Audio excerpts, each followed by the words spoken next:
and we'll try to go live here in a second. Or live.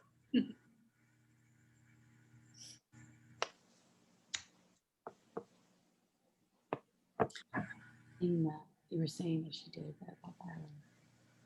There was something that she read that it was something she wrote. Yeah. Are you muted? No. Oh.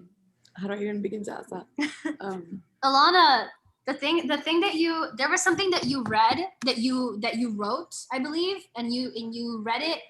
I'm sorry, I'm the most annoying. It was really good.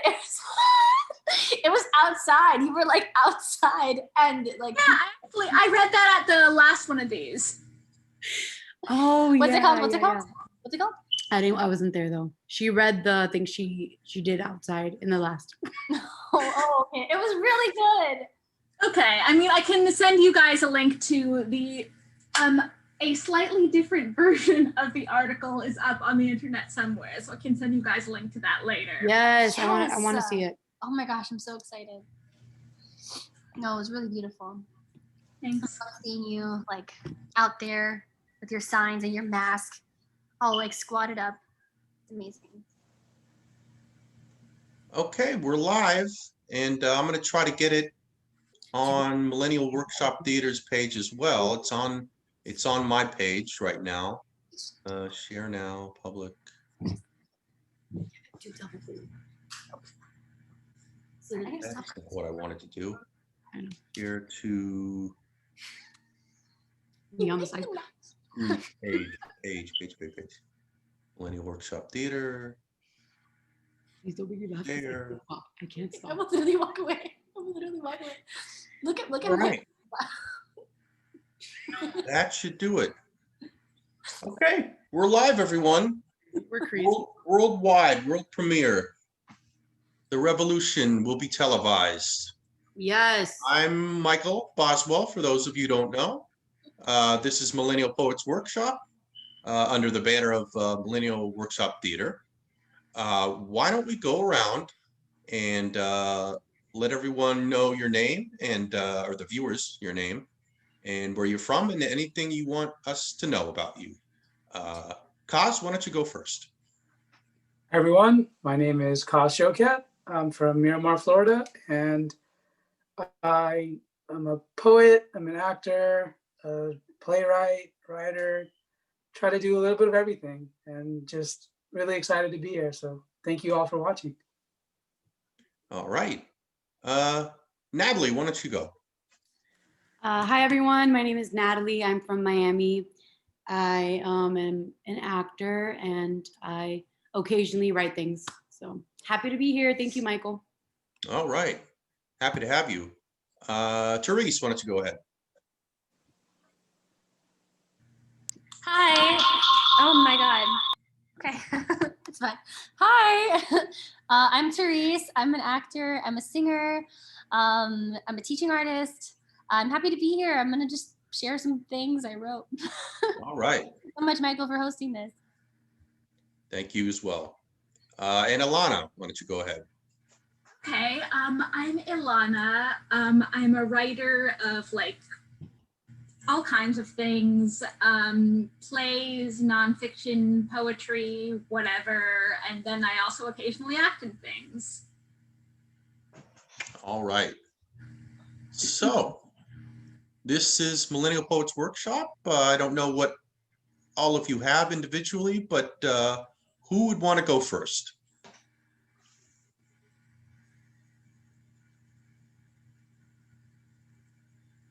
Nobody? Mine's kind of sad. I probably want to go at the end. Okay. Okay. All right. Anybody else want to go first? I'll go. Okay. Therese, why don't you tell us what you're reading and go ahead. Sure, yeah. Okay.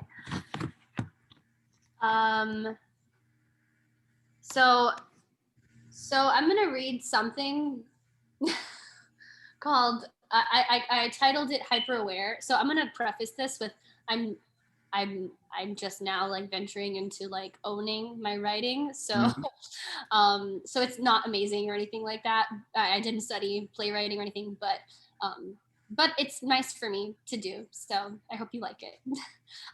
So this is called Hyper Aware, and I started writing it as like maybe a form of stand-up, maybe like a one-woman show. I don't know what it is, but it's something. So here we go. Okay, great. There are two things you should know about me before we engage in conversation. I'm bad with money, and I want everyone to like me. Now, do with that information what you will. If you're bothered by these bad person traits, the door's over there. Or you can just close this tab and open YouTube. I bet that girl with the lipstick is funnier. So I can't do math. Listen, mental health is important, and math gives me panic attacks. Really, I can't breathe. I get pale. I suddenly need a hot dad to give me mouth to mouth. Money honestly frightens me. I have a thing with numbers. It's like they control me. The second I have money in my account, a magnetic force inside me is suddenly pulled to a Marshall's. A voice inside me goes, discard funds immediately. So I sauntered into Catholic school in 3rd grade. My mom decided to enroll us in a soccer camp. That was really cool of her because I actually had never expressed an interest in soccer before. She really gets me. Anyway, she decided she said to me, she decided to use positive reinforcement. So my mom tells my brother and I'll give you $1 for every friend you make. Classic capitalist move. I want you all to know I went into that gymnasium fully having zero intentions of playing soccer. But every intention of creating a status quo. The proof of merit was getting these kids' phone numbers. I came home with 5 in the first day. My brother didn't come home with any, which may have given me main character syndrome, which makes sense since I'm up here. Anyway, I got a credit card. Yeah, it was the biggest mistake I've ever made, and one I've been paying for ever since. Literally, I just found out there's this thing called interest. Shit. Not cool. Is that a prank? When I got my credit card, I was so happy. I had finally made an adult commitment. It symbolized responsibility and it promised independence. My mom tried to have the credit card talk with me, but I thought she sounded too patronizing. So we unanimously decided that we wouldn't talk about credit cards anymore. So I was like, Mom, I'm not a child. I read the pamphlet. Anyway, the first few months of having a credit card made me feel like a new bitch. Like, not gonna lie, I loved it. I tried to convince everyone with money to get one. I thought I won the lottery or something. I was like, finance your life, girl, no big deal. It's okay if you're poor. I know just the thing. It's called Discover. It's embarrassing how often I instigated this conversation. While I was waiting at the Honda dealership last summer, I was on the phone with a friend and I'd try to convince her to get one. And I was like, it's okay. You just pay it off. You just pay the minimum. Like, no shit. That's the problem. I said to my friend, someone I care about, you just pay the minimum. I remember seeing the gentleman sitting next to me reading a magazine, thinking to himself, this dumb bitch. God help her. She's going to pierce her own ears. Who am I kidding? Men don't read magazines. He was probably on his phone ignoring his girlfriend. I don't have a boyfriend by choice. When I was in the 4th grade, I dated this guy named Steven. He had freckles and loved to say the word cunt. We were pretty serious. We lost our FaceTime virginity to each other. Nothing nasty. FaceTime had just come out. We would write songs together and pass notes in class. A 4th grade love story. Well, we dated on and off until 8th grade. It was a Catholic school, you know? So Stephen was my lover, but Jesus was number 1. Anyway, one night in 8th grade, Stephen told me, Therese, I love you. There I was in my Hannah Montana bedsheets. Curlers in my hair because I thought I was someone. With butterflies twirling in my tummy, I responded to the first thing that came to mind. I love you too, bro. He was gay. Honestly, I think I'm cursed. No, like really, I think I'm cursed. I might be stuck in my gay timeline. I need to like swim across the river Styx and go back to the I can't find my hair tie timeline. So that's all I've written for that. All right. There's a lot of personal information, but here you go. No, that's great. That's what made it good, was it was very autobiographical. And I think that is a play. I think you are a playwright. Even if it's one character, that is, and I hope you continue with it. There's a lot more there, I'm sure. I think it was universal because it was so personal, because like Yes, That's exactly stuff in right. there that we all relate to. I related so much. Yep. Yay! Thanks, guys. That's so nice. Yeah. And it's also something a lot of people, even performers, can't do. Like I did a workshop once. I drove from the East Coast, Palm Beach Gardens, all the way to Los Angeles to do this workshop. And I did something like what you did. And boy, I've never bombed with anything in my life. Like I've done improv and I've tried stand up. And boy, it bombed so bad. And then so the next day of the workshop, I threw the whole thing out and just improvised and did a whole lot better. But it's very difficult to write something like that and also perform it and also make it as if it's off the top of your head, which is what it sounded like. So I think that could be also a stand-up routine as well. I agree. Yeah. So you could go a lot of different ways with that. Anybody else have short comments? We'll do short comments first, and then once everyone's done, we'll do longer discussions if you want. So anyone else? I think sorry. No, go. I think the authenticity of it is really what makes it likable. I mean, a lot of people like are trying to pretend to be something, or they'll make up a character, but Yeah. knowing that it's real and knowing that that's you who you're talking about and the things that happen to you, they just make them so much funnier. And like it comes off even in how you're performing it, because I know that these are things that matter to you because you've experienced them. So I think that really comes across really well, and I think it helps us connect with you better. And like I want to hear the rest of the story because I know it's a real story. So I'm like, oh, what else? What happened? Yeah. It's really cool. So yeah, like props to you for being vulnerable too, because that's a really big thing to talk about yourself. Yeah. Thank you. I really appreciate it. Yeah. All right. Who wants to go next? I wrote a short poem I could read. All right. Let's see. It's called Ashes Without an Urn. All right. Okay. Ashes without an urn. Quite often, I thought of dousing you in kerosene and lighting you aflame with the fire you started within me. The burning you ensued, fueled by passions and pain, wants and needs, hatreds and pleasures, consumed, and consumed. You warmed me up, melted my exterior, and made me hot with your touch and tongue. You dried me, abandoning me in a desert devoid of you and anything else I needed to survive. Barren, barely alive. You told me this was needed for the glow, that it was necessary for my love to show. You knew what you were doing. You needed shelter from the cold, a light in the dark, and a beacon in case you get lost. And after you got what you needed, you left me there to burn, ashes without an urn. That's it. All right. Comments on Natalie's work? Therese. We've drawn some tears. That's always great. It was really beautiful. Is that something recent you've written, or does that go way back to years ago? So it's funny because I write things and then they become relevant again. Oh, yeah.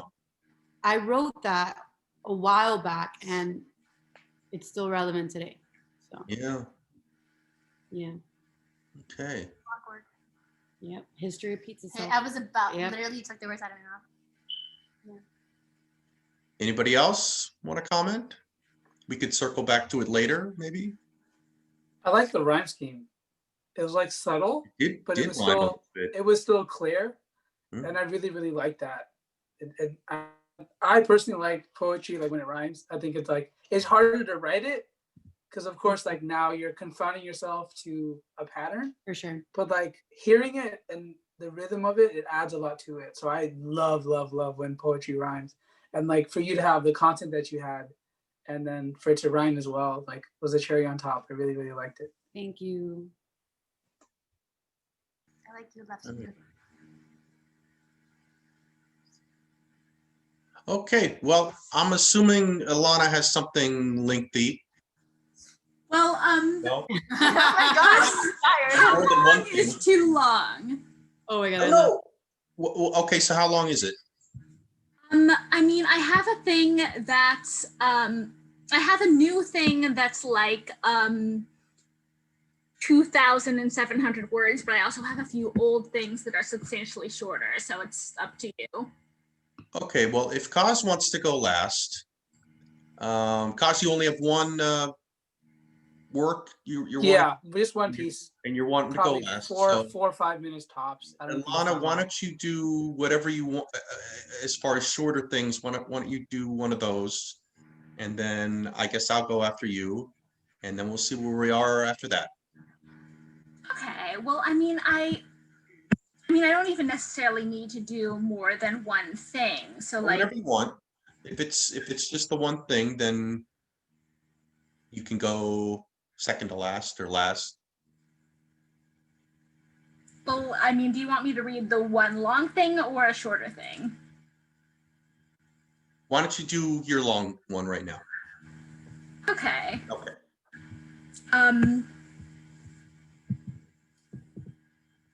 Okay, so this is a very new thing that I just coordinated into any sort of semblance of order today, and it's just about this past Tuesday I worked as a poll worker for the election, so I just wrote a weird thing about that. So I'll just it's kind of called Diary of a Poll Worker tentatively, and I'll just start reading.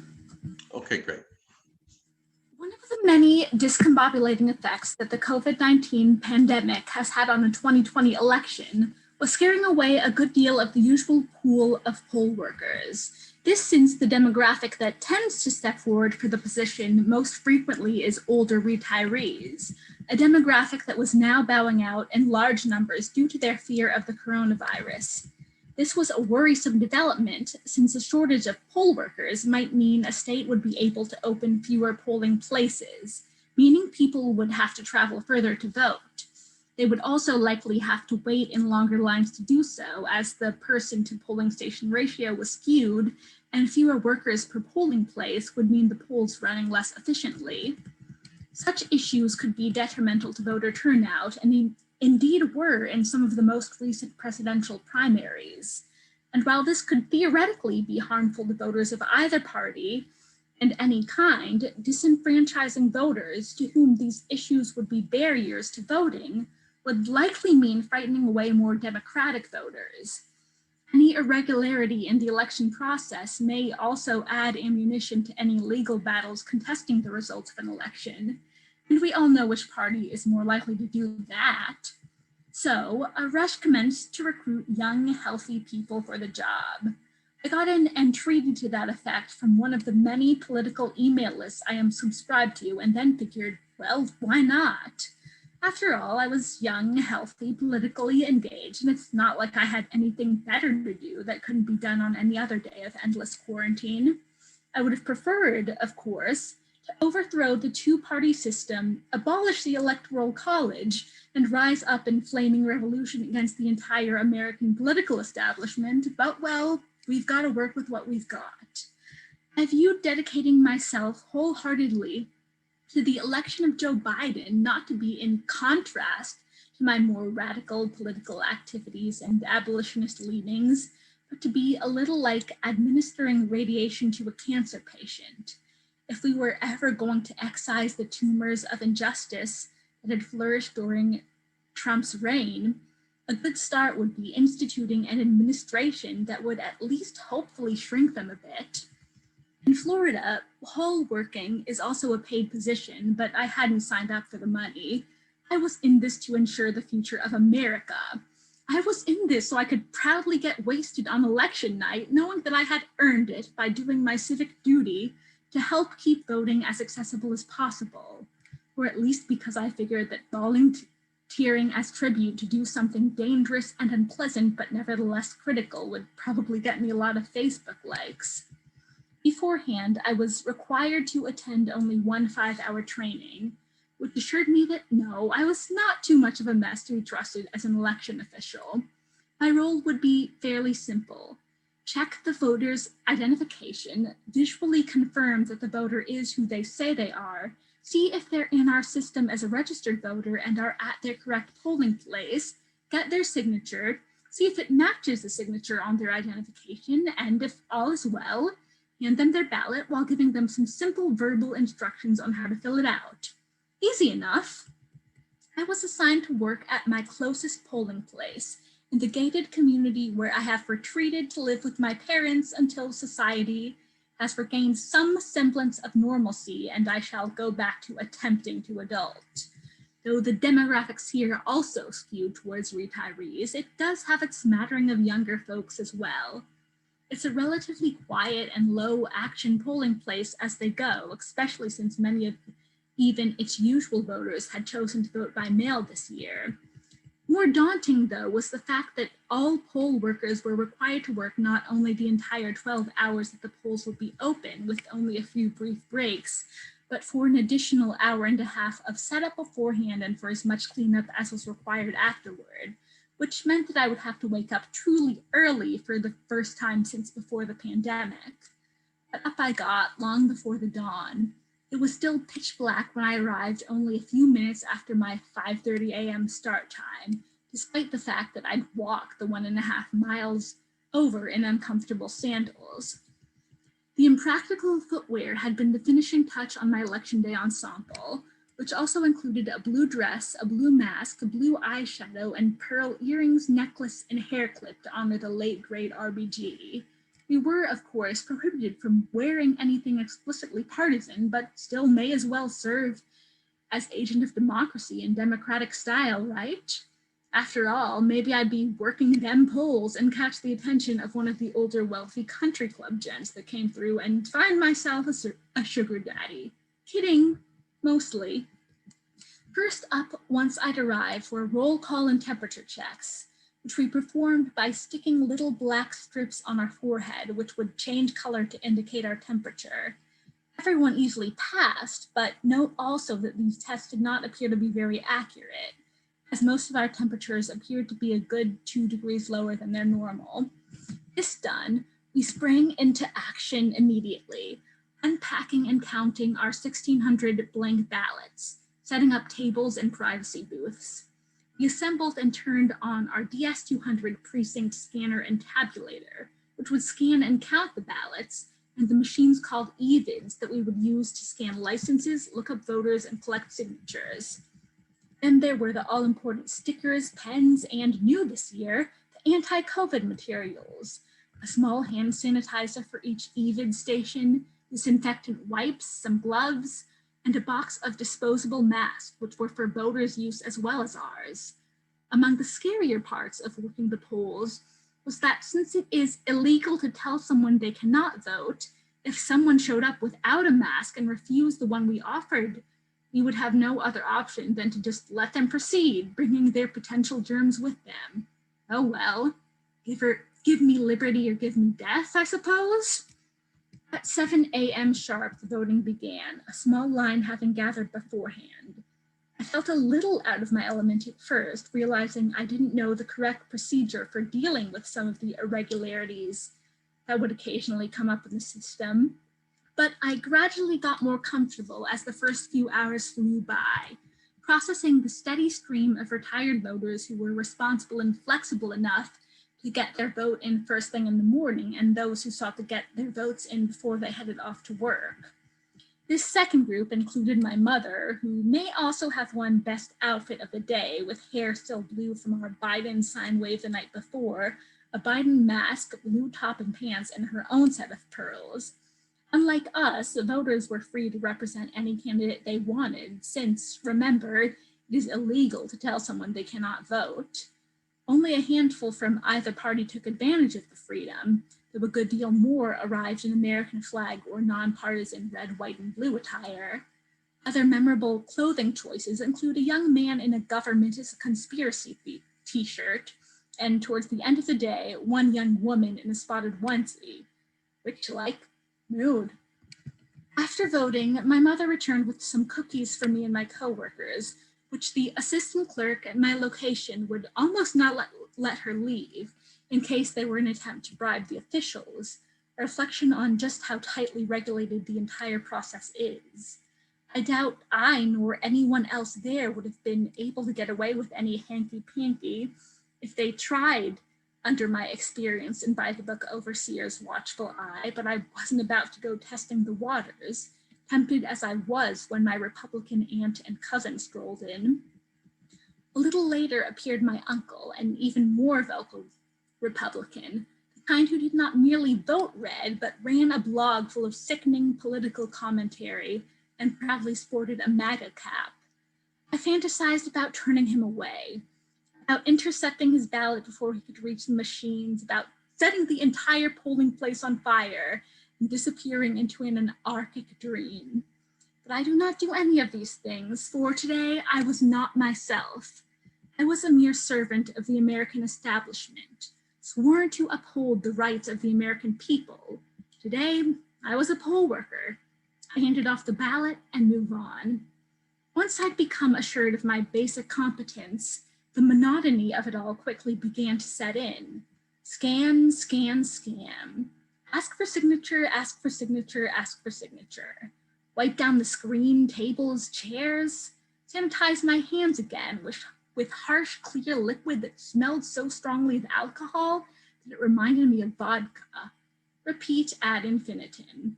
Note also, though, that while our efforts to prevent any potential COVID spread from occurring were admirably thorough, they also weren't totally foolproof.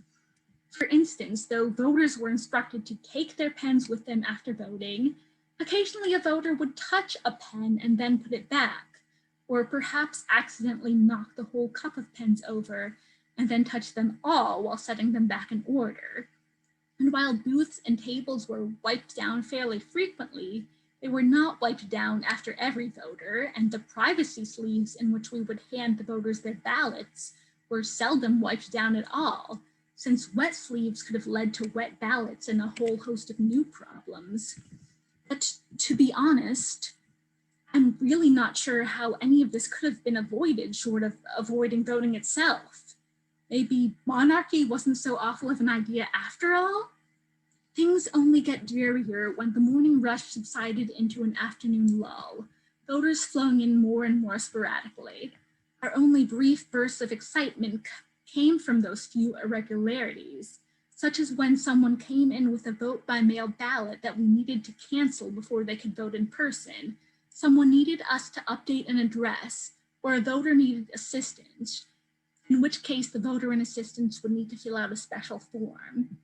In most cases, this assistance seemed totally reasonable, like in the case of a man with Parkinson's who needed his wife's help filling out his ballot and other seniors with obvious mobility impairments, or that of a Spanish speaker who brought her bilingual son.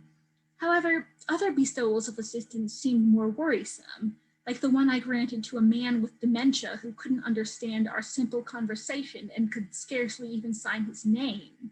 Was there any chance that the choices his wife was helping him make at the voting booth were really his at all? If a voter did not bring their own assistant and yet requested assistance, we would be required to assist them ourselves, such as in the case of a witchy-looking woman who asked for help after the machine rejected her first attempt at submitting a ballot, which she had apparently filled out incorrectly. She then voiced her suspicion that our machines were counting only Democrats' ballots, which we assured her truthfully was not the case. Occasionally, there would be a rarer abnormality, such as someone who thought they were registered but were not, one elderly woman who appeared to have forgotten she had already voted until the system reminded her that she had, and one old woman who came in toting a portable oxygen tank, had to sit down after getting inside before she could even walk over to receive her ballot, and who told me she wouldn't have time to fill out an optional post-voting survey because she would need to get back home and on her bigger machine. Now, if someone like her, for whom COVID would almost certainly be a death sentence, has the bravery to risk her health by turning out to vote, what right did over 30% of the population have to refrain? By 2 p.m., it was dead quiet. I wiped down every conceivable surface and got away ahead in stuffing ballots into privacy sleeves out of sheer boredom.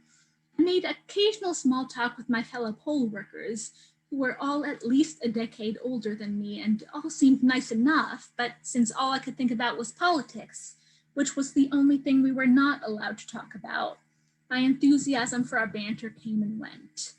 I considered taking a swig of the hand sanitizer. The few voters who do trickle in inspire me to embark on grand philosophical tangents in an attempt to pass the time. Is this person who they say they are? Well, are any of us? But the pace picked back up as a mostly younger crowd showed up to get their after-work vote on. It made me particularly happy to see voters whose IDs indicated they were born after I was, or who had an under 21 mark on their license. You go, Gen Z, rock that vote. Once it hit 6 p.m., my mood brightened, for I knew that my confinement had reached its final hour. This was the hour in which I saw my last familiar face of the day, my high school principal, who asked how I was. I'm alive, I answered. There were also a few dramatic last-minute address changes we made for voters who would have been unable to vote if we had sent them off to their previously assigned precinct, but all was still said and done a good few minutes before 7. I resort to watching the clock, counting the seconds, and presto, the polls were closed. But we couldn't relax just yet, not until we had disassembled everything we had assembled that morning and put it all back into the cabinet from whence it came. We also had to put all the ballots that had gone through the DS200 precinct scanner and tabulator into the boxes in which they would travel to the supervisor of elections office, which is when I could finally steal a glance at how people had voted, albeit with no inkling of whose ballot was whose. But I found the selections too mixed to come away with any real conclusions from my peek. We also had to count these ballots and compare their numbers to the number of blank ballots we had been provided with at the day's beginnings to ensure there were no discrepancies. Our numbers were actually slightly off, which could most likely have been explained by some spoiled ballots that had been accidentally thrown out. It was still enough to send my overseer into a tizzy and to keep us all there a good half hour after everything had been cleaned up, as she tried to iron things out. By the time I finally got home after nearly 15 hours of work, I was utterly exhausted and found myself rewarded by the news that the outcome of the election was still deeply uncertain and that Florida was leaning red. I was personally offended by this. After all I did for you, I huffed. It was obviously time to open the wine. I briefly regretted not setting the entire polling place on fire. Oh well, at least my stylish election official selfie got 60 Facebook likes. Democracy, I scoffed. What nonsense. No, probably shouldn't go back to monarchy, too many mad kings. Anarcho-communism, maybe? Whatever. I'll figure that out after they figure out who's president. So, in all seriousness, do I regret my brief turn of service as a poll worker? Not a bit.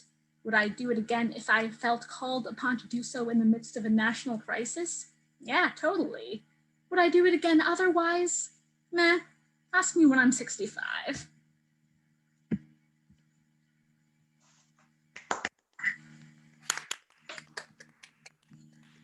All right.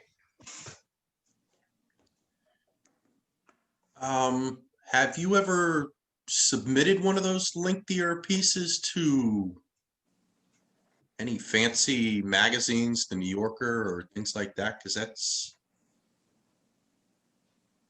Ilana. Not really. No, I think you should. I think you should kind of. I don't know how that works. If you can mail something in or email them or whatever, but I think and that just. I mean, that's something rare that you can sustain something like that for. I mean, it just read like a How long magazine did I kind of. actually end up taking? Say it again. I'm sorry. How long did I actually end up taking? Oh, I didn't even keep track. It wasn't too long. Okay, yeah. I felt like I was speeding through it because I knew it would be too long if I didn't speed through it. No, you didn't speed through it at all, and it was only maybe 10 Awesome. minutes at the most, maybe not even that. Yeah, so who else has comments on Ilana's piece? I love the way you write. I wish you would do like your perspective of the other people in the poll that were working the polls, like a breakfast club type of thing. Do you know what I mean? Sorry, I should probably. Yeah. I'm sorry. That would be super cool because you mentioned that they were much older than you and you're not allowed to talk about politics, which I didn't know. I think that's really interesting. It would be cool to write something like what they were like and your experience working with them, like probably like long days, or even what would have happened had you talked about politics, like the impression you had of like each of their political views. I don't know. I think that would be really cool to like venture into. And I love your writing. Like really, I feel like I know you based on the way that you write. It's really great. Thanks. Yeah.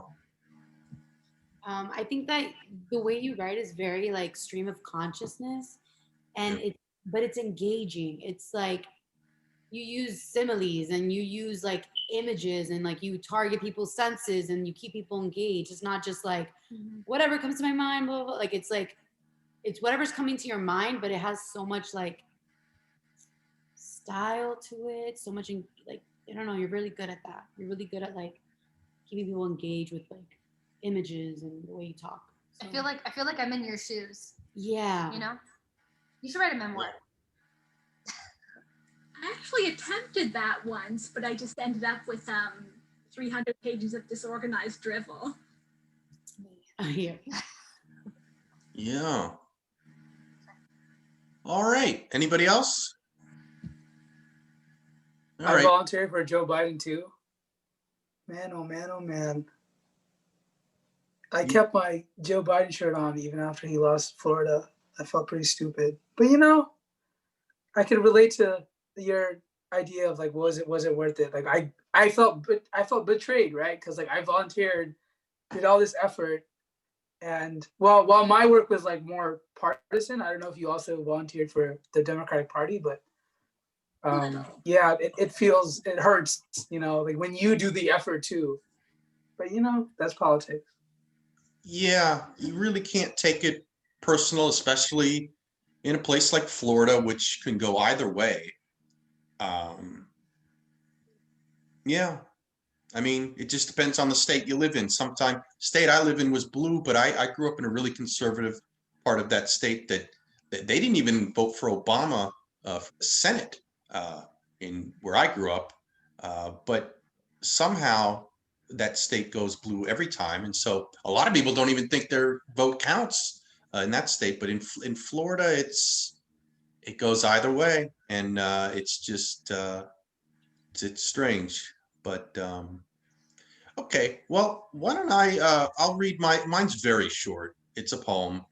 I'll go read mine and then we'll see where we are as far as if you want to take a break or, yeah, we'll see where we're at after that.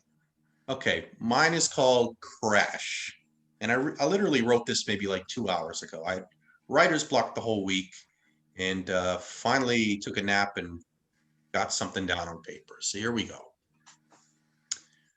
My eyes stare back at me in the mirror. I try to speak. I try to speak with my father. There's nothing there. There will always be nothing there. It's okay. I've become mature. I can't care.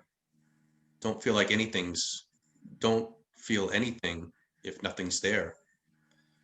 Cackle of thunder, nothing's there.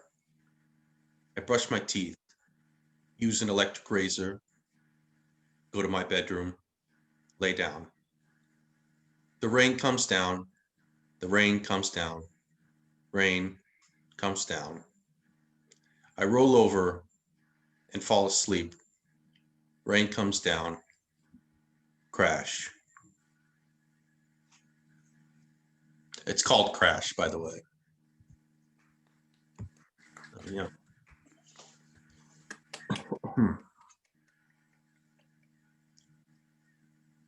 Any comments on that? Which is very evocative and engaging with all the sensations.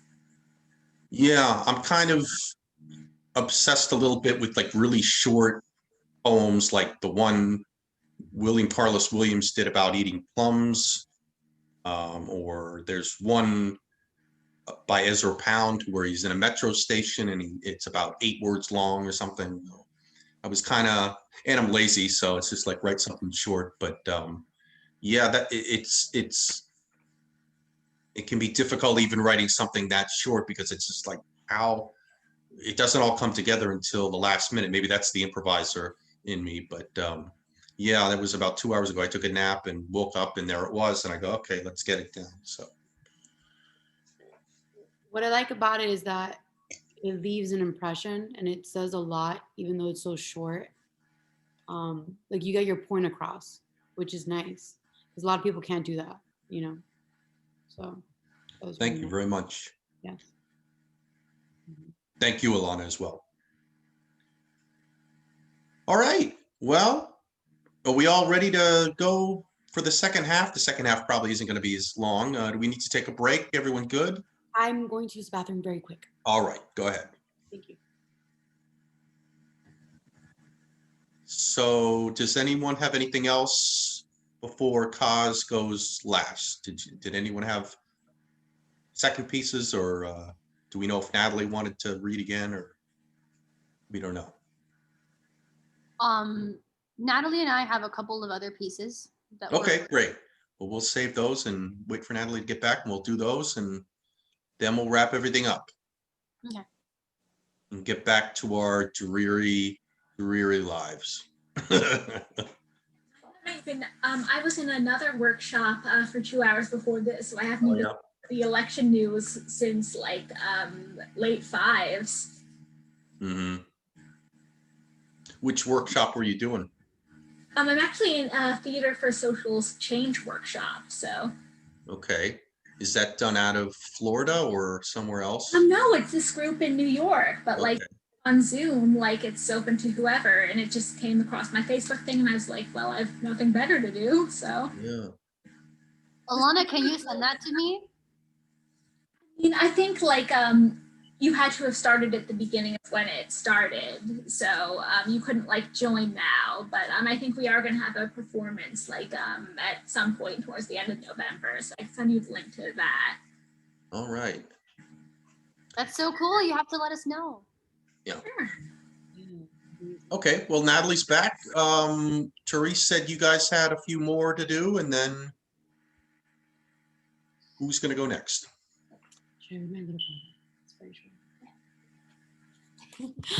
I have a very, very short, I love short, poem that I could read very quick. Okay, go ahead. Okay, that one. Okay. This one is called Provision. Okay. You're my sweetest unkept secret. I'm ravenous by the thought of you. You're a banquet of spoiled desires. I insatiably crave you. You're the feast when I'm fasting, but I'm your loss of appetite when you're starving. That's it. I love it. Very short, very impactful. Yeah. I always write about the same thing. I feel. It was similar to the last one, but that's, I mean, that's your life. That's, Great. It is such an intense emotion, you know? yeah. And we have to write about what we know. And that's great that that's a consistency there. Thank All you. right. Any comments on that? No? Okay. Well, I think so. You said like they're similar, but like the first one to me was about like being used Mhm. and like Yeah. more of like how you like are bitter because of that. But this one's like you're just embracing. Yeah. You're like, this is like an ode to whatever that love was. So I Yeah. kind of like that. Just like even that's the thing about like love, like it's so broad. Even if you're just that love poet, that romance poet, you can Yeah. go forever because That's there's so many layers to human connection. And I just think that was super cool to see a difference, even if it's both about love. Thank you, Qaas. Thank you so much. Yeah. I love you're the feast when I'm fasting, but I'm your loss of appetite when you're starving. That Yeah. that is a visual, and it's really powerful. Wait, thank you. Thank you. All right. Who has something else? Everything. All right. Um, yeah, I don't really. This was kind of a free write, so we'll see. Okay. how that- All right. Hey, sometimes I feel like you're my shadow. You used to wait for me in staircases, text me from your car. Lost and insecure, you found me, you found me. I remember listening to that song as I texted you. Surrounded by my bright rainbow Christmas lights, they lit up my bedroom as I lit up for our FaceTime calls. Our young love, before you turned sour, moldy, rotten. I always felt like we were connected. It could be infatuation or manipulation, but regardless, I fell. And I fell hard. Got really bruised, sliced, empty, small. I shrunk for you, bled for you. I learned to clean up my own messes. And a part of me misses being your rag, even though you wrung me out, because the moments you chose me made it worth it. Isn't that crazy? You told me I was your reason. You know the song by Hoobastank? I can still smell you. I can still hear you. I can still see you. You're carved in my cranium, painted in my pupil, the devil on my shoulder whispering tear gas into my soul. Fuck you. I totally lost myself for you. Oh my God. You're very good at reading your own work. That's you're very connected to what you write. What was the song in the beginning? What was that a reference to? The Fray. Oh, okay. I know the phrase. Yeah. Lost and insecure, you found me. You found Oh, me. okay. I've heard that song. Yeah. Yeah. Yeah. What I want to do is I want to get like a Kindle book together of all these poems people have given me and given each other. I don't know the legalities of, because if I were to put together a book, I would want each person to get a royalty from their poem or poems. So I'm going to work on that because I could just see all these together book someday. Yeah. Anyone else? I mean, I just want to say about that this is another one that it was like so specific, but also so universal, because like maybe we don't all have the connection to like the specific songs or whatever, but like we all know the feeling of needing to be wanted or being destroyed because we aren't wanted. So I just really love that. Yes. Yeah. So, All right.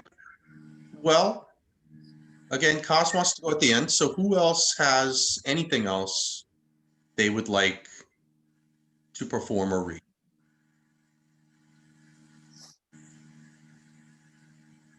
Nobody? Everyone's done? Okay, great. yes. Share something. All right. Okay, Qaas, why don't you go ahead with yours? All right. It's hard to follow that and everyone else's work, but I'll try. Yeah. Thank you again for this platform. My poem is called Miss. 11 years, 7 months, 2 weeks, and 3 days.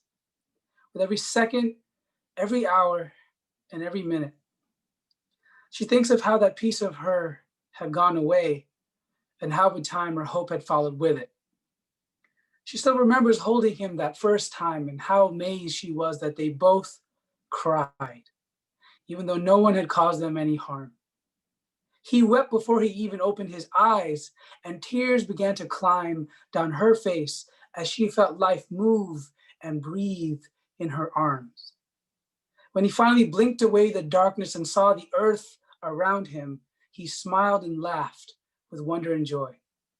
She looked down and never thought that she could give birth to something so beautiful. She never knew love till she saw that boy. She told herself she would watch him grow. From dirty diapers and teaching him to talk to getting old enough to hear him call her annoying, she'd have to put up with his shit. But she was cool with it.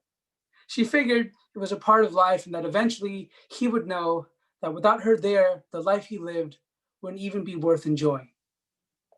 They were destined to be together, a son and a mother.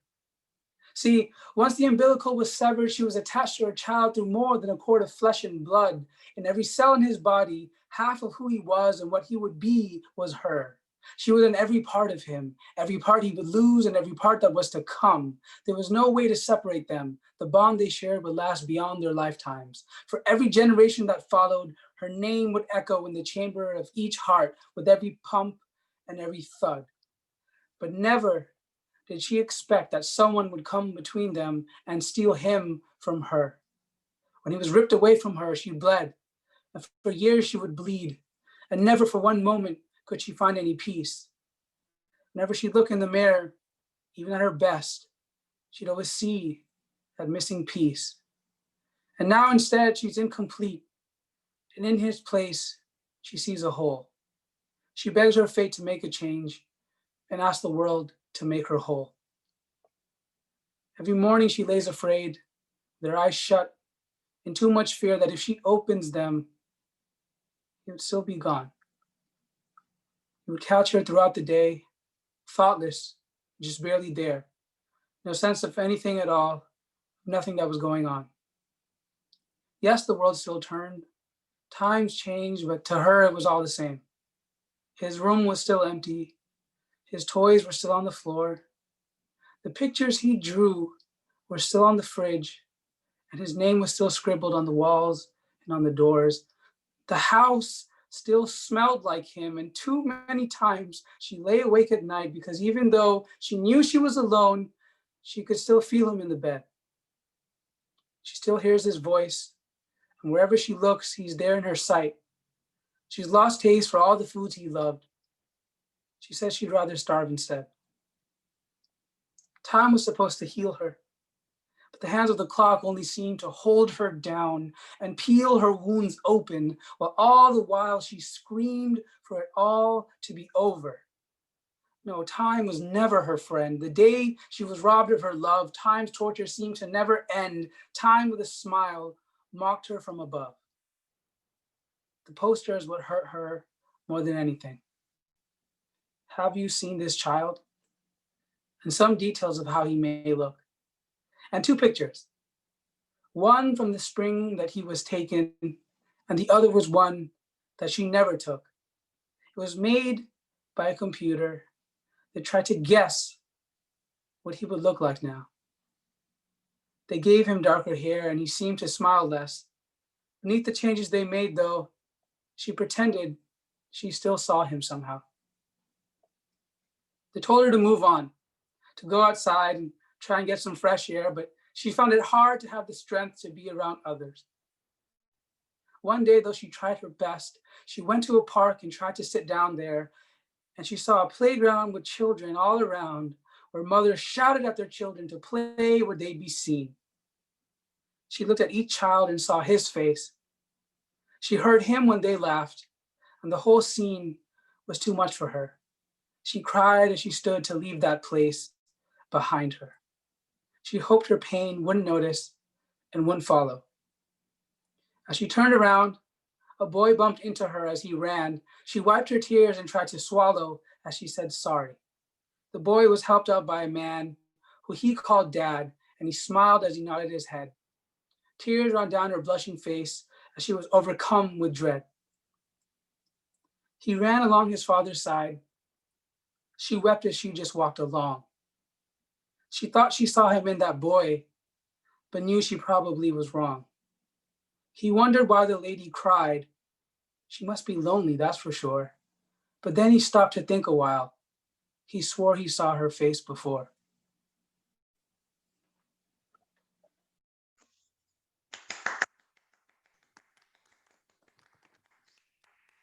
All right. Wow. It's an all too familiar story about people gone missing. Yeah. Any comments on that?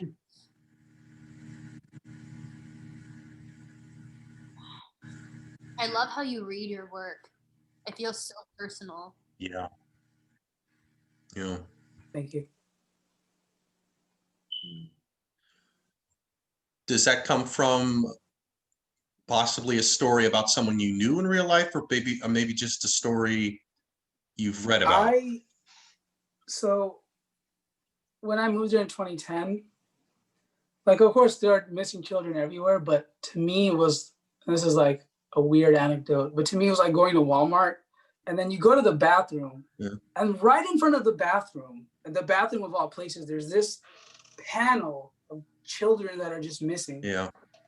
And to me, what really hit me, and that's really where the inspiration for the poem came from, was looking at that poster, and they literally, like that line that came from, like, one was when they were taken and the other one that was never took, because, they literally have, these children are missing from like 1992, 1980.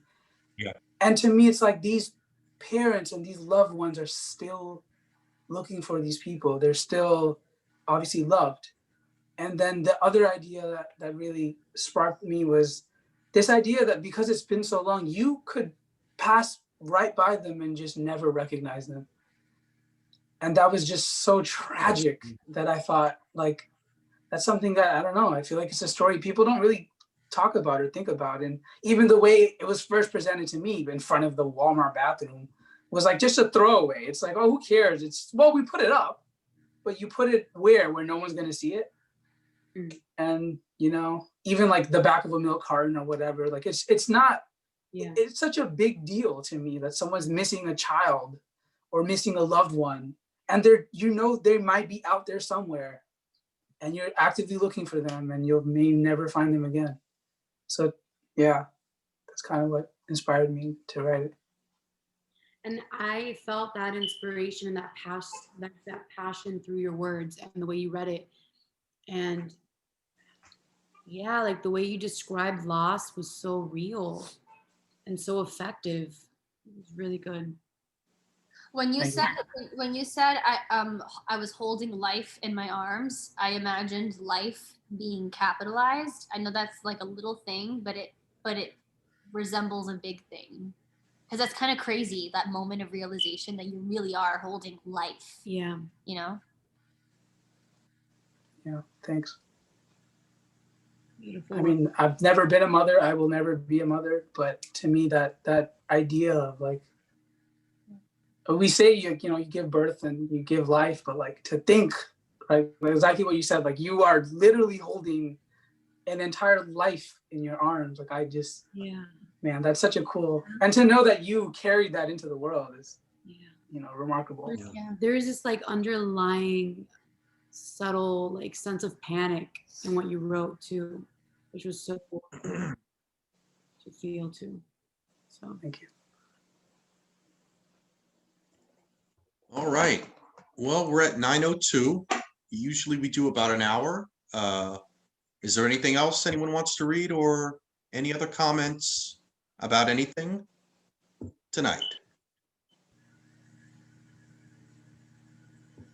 Just wanted to thank you again. I have probably read this out loud maybe like twice or thrice. So getting the chance to do it has been really nice. Thank you. Absolutely. We'll have you anytime you want to do anything.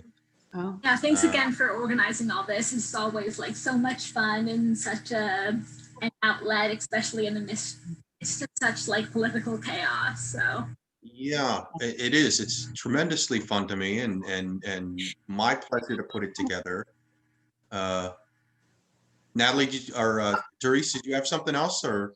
Yeah, actually, there's a play, a one act that my friend Jonathan Gonzalez and I have been writing, and Okay. we're planning to like, produce it with Main Street Players, where I Right. out on the board. But Natalie and I actually wanted to read one of the scenes from it, if that's okay. Like That's great. Okay. Yeah, we could go as long as anyone wants. Yes, why don't you guys go ahead? Cool. Okay, let's pull it up. Here we go. It's gonna be Sarah as well. Sarah, I read it right. Okay, wait, I need to sneeze and it won't come out. Gotcha. Okay. Sneeze, you pinch the top of your nostrils. Okay.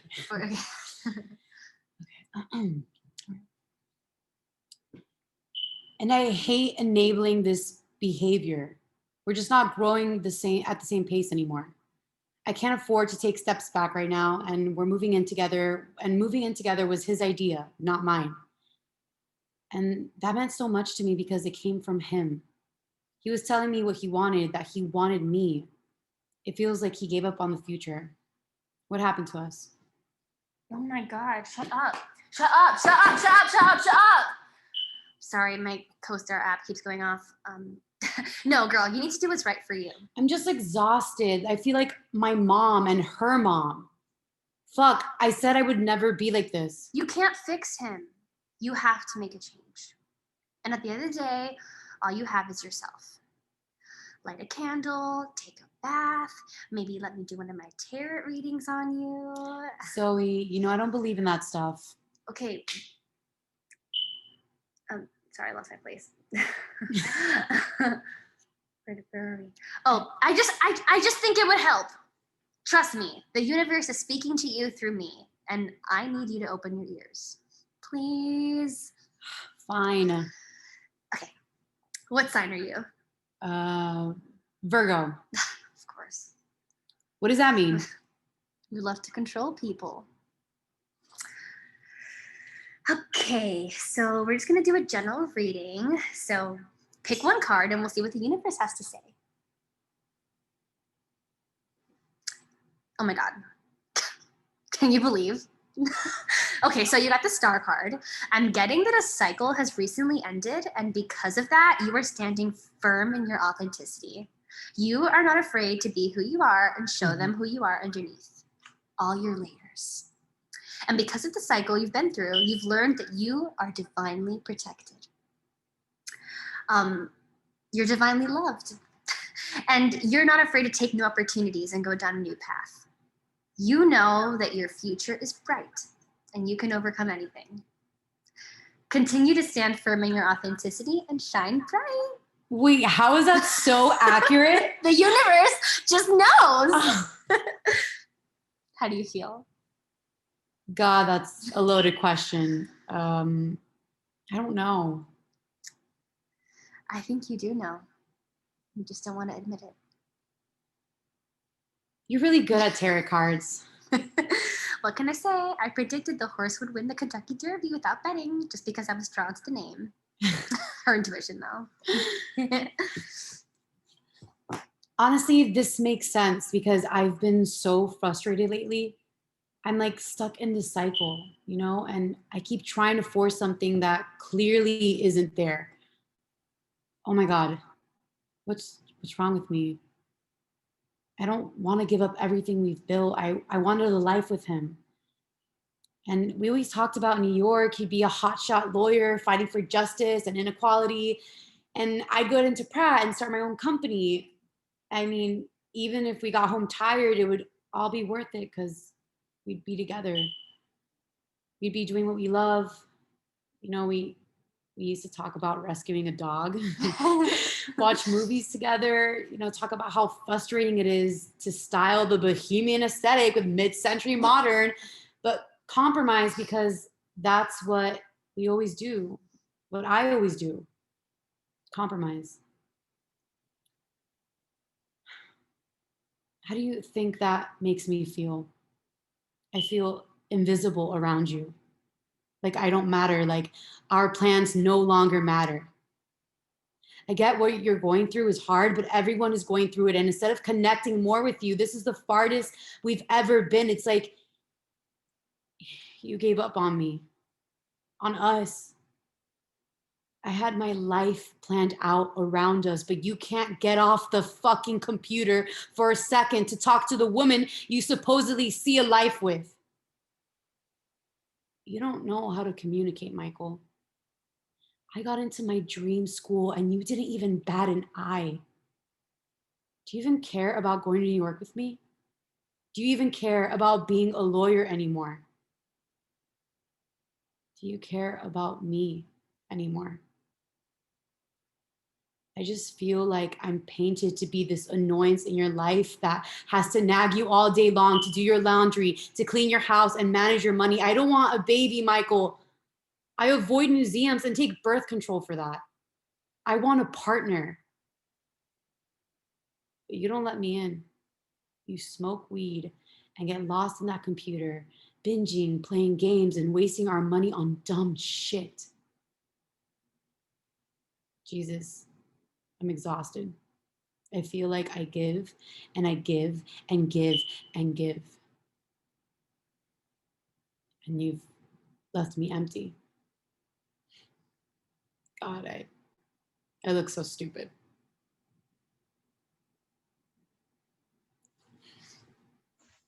All right. Yes, we mixed some drama in with the poetry tonight. I love it. Yeah. Who was the author of that? He wrote it with my friend Jonathan Gonzalez. Yeah. Well, you can put Jonathan in contact with me if you want, because I'd love to have something longer of his that he wrote or that you wrote with him for the next play reading, maybe.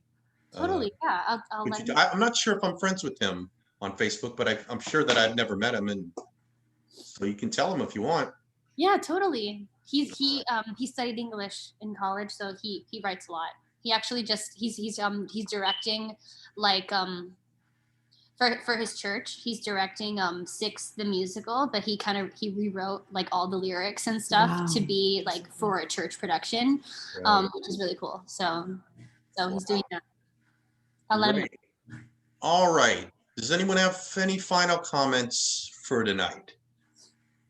I just really enjoyed that, and I heard that before at lab. I actually acted in it at lab, and it was just amazing to see how like Natalie had a totally different vibe than Crystal, who I heard read it before, but it still totally worked, which just speaks to the strength of like how good the writing was. And I'm just like excited to read this whole thing if it's ever out and about. So just congratulations. Yeah. Oh, you're so sweet. And also you killed it as Zoe in NCP Lab. Like you did so good. Yeah, I loved it. All right. Thank you, everyone. Thank you, Qaas. I'm so glad I met you. I would have never met you without this. Yeah, I'm so glad I met all of you too. Thank you so much. In fact, if you could, in the chat, like, I'll add you on Facebook with like Instagram too. That'd be cool. Like, just like, stay in touch with each other. Yeah, for sure. Absolutely.